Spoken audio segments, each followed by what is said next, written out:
ప్రజలు అడుగుతున్నది మీ హామీల గురించి. అది చేయండి. హామీలు అడుగుతారు, దీంట్లో నుంచి తప్పించుకోవడం కొరకు చేసే డ్రామాలలో భాగంగా ఇవన్నీ మాట్లాడుతున్నారు. నువ్వు పోయిన రివ్యూ, అధికారిక రివ్యూ, దాంట్లో ప్రజలకు చెప్పాల్సింది నువ్వు ఇచ్చిన హామీలని ఎప్పుడు అమలు చేస్తావు, ఏం చేస్తావు. అప్పుడే యూరియా బస్తాలకు లైన్లు కడుతున్నారు ప్రజలు. మళ్ళీ గుర్తు చేస్తున్నావు నీ పాత ప్రభుత్వం రోజుల్ని. సిగ్గుండాలి కదా మాట్లాడేటప్పుడు. నువ్వు పోయిన కాడ పక్కనే రైతులు యూరియా కొరకు లైన్లు పెట్టి చెప్పులు పెట్టిపోతున్నారు. మొదలైంది మళ్ళీ రాజ్యం. ప్రజలు తేరుకుంటున్నారు ఇప్పుడు. అరే ఎట్లా జరిగింది పొరపాటు అని.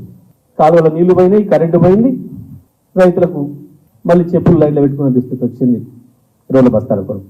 అప్పుడే మేము ఏదో హామీ నెరవేర్చినాం. అసలు నువ్వు మొదలు పెట్టలే. ఇంకా రైతు బంధు నువ్వు నీ ముఖ్యమంత్రితో సహా డేట్లే చెప్పారు. ఇంక మేము అడగడం లేదు, రైతులే మాట్లాడుతున్నారు. రైతులు మాకు చేస్తున్నారు ఫిర్యాదు. కానీ రోజు ఎదురు చూస్తున్నాం. సెల్ ఫోన్స్ అప్పుడైతే మేము రైతు బంధు అని ఆశపడుతున్నాం.